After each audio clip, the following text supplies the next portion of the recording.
ਤੇ ਬਰਸਾਤਾਂ ਵਿੱਚ ਮੈਂ ਖਾਨੇ ਦੀ ਛੱਤ ਉੱਤੇ ਬਹਿ ਕੇ ਪੀਤੀ ਏ। ਮੈਂ ਪਹਿਲਾ ਵਾਂ ਉਹਨਾਂ ਰਿੰਦਾਂ ਚੋਂ ਜਿਨੇ ਖੁੱਲੀ ਬਗਾਵਤ ਕੀਤੀ ਏ।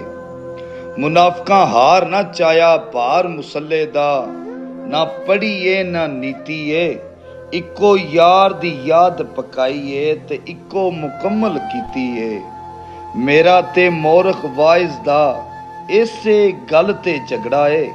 ਮੈਂ ਆਖਣਾ ਵਾਂ ਰੱਬ ਹਰ ਥਾਂ ਤੇ ਉਹ ਆਖਦਾ ਏ ਰੱਬ ਮਸੀਤੀ ਏ। ਮੈਂ ਪਹਿਲਾ ਵਾਂ ਉਹਨਾਂ ਰਿੰਦਾਂ ਚੋਂ ਜਿਨੇ ਖੁੱਲੀ ਬਗਾਵਤ ਕੀਤੀ ਏ। ਤੇ ਸਾਥੂ ਚੰਗੇ ਜੋ ਸੱਜਣ ਮਿਲ ਗਏ ਨੀ, ਉਹਨਾਂ ਚੰਗਿਆਂ ਨਾਲ ਨਿਭਾ ਲੈ। ਚਲੋ ਅਸਾਂ ਕਮਜ਼ੋਰ ਤੇ ਬੁਜ਼ਦਿਲ ਸਹੀ, ਉਹਨਾਂ ਰਾਠਾਂ ਨੂੰ ਆਜ਼ਮਾ ਲੈ। ਤੇਰੀਆਂ ਯਾਦਾਂ ਗੱਲ ਨਾਲ ਲਾਈ ਰਖਸਾਂ, ਬਾਹਾਂ ਗੈਰ ਦੇ ਗਲ ਵਿੱਚ ਪਾ ਲੈ। ਮੈਂ ਮੁਸਤਨਸਰ ਆਪਣੀ ਆਪ ਨਿਭਾ ਲੈ ਸਾਂ, ਤੂੰ ਆਪਣੇ ਸ਼ੌਕ ਮਿਟਾ ਲੈ।